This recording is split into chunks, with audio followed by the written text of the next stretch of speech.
I'm hoping this film will somehow solidify my journey to manhood.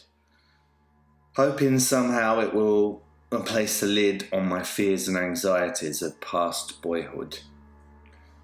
I felt weak and trapped. And even though I love my life now and I've learned to love me, my horror still continues every night in my dreams. Waking up sporadically through the night, sweating and shouting, with a small amount of time to interpret the nightmare before I attempt to go back to sleep again. Every night it's a different setting with different people, but I'm always afraid and I always hate who I am or who I was. I'm always frantically searching and looking for something. I used to think that these vivid but sometimes lucid dreams were a consequence of my drug-taking days. But then I remember I've been having them since I was a very young boy. And they haven't changed very much now that I'm 47.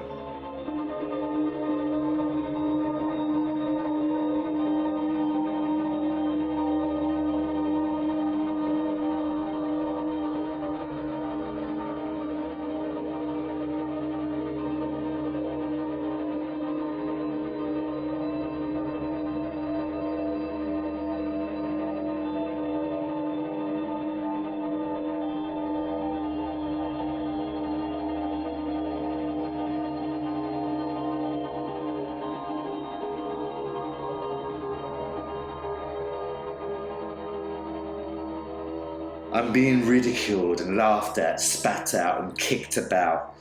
And that I can connect to the homophobia I experienced where I grew up. But there's paranoia, relentless hysteria, nudity, disgust, shame, anxiety and trepidation, all entwined within the same terror in my mind.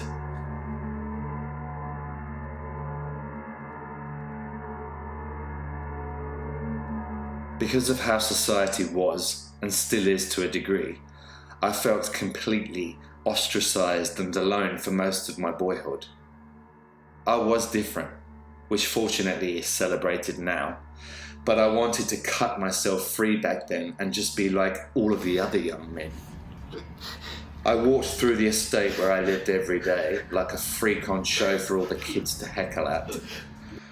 I was the evening entertainment.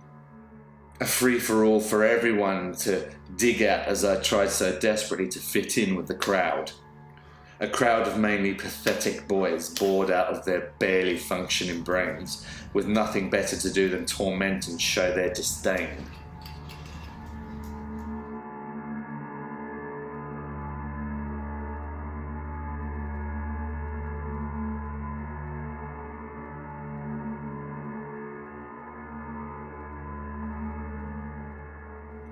We all know now that those who protest the most usually have the most to hide, but I didn't see it like that back then.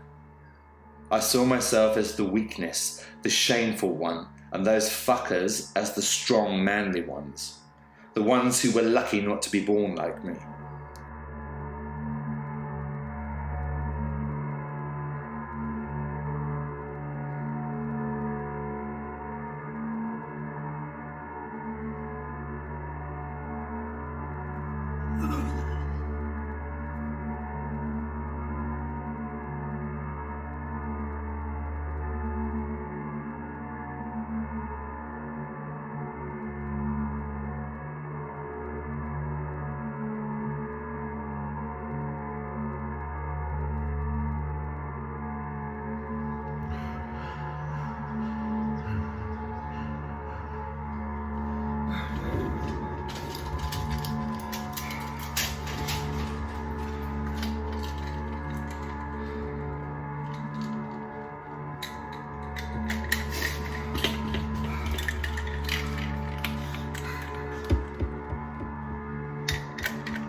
It stayed with me. The punches, the names, their silly fucking games. And even though they don't bother me when I'm conscious, it's been ingrained for life and plays over and over when I'm sleeping, trying to rest next to my partner. So I could say that I grew up and made a very good life, looking after people who were also different in other ways.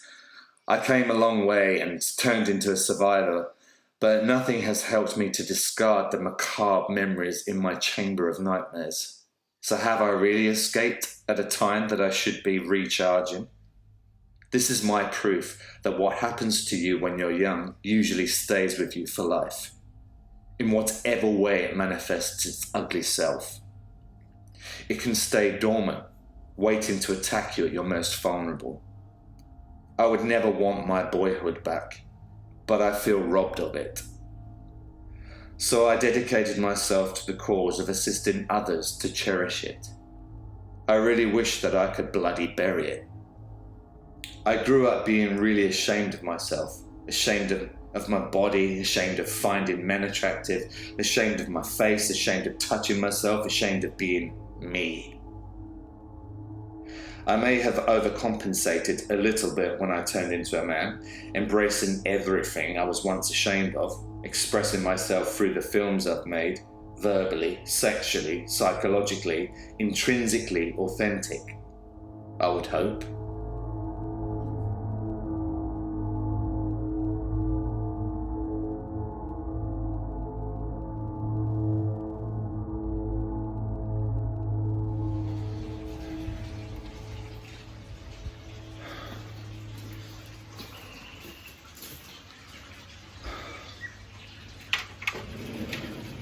To those who used to pick on me, bully me, punch me, kick me, and make me feel like shit just for being different.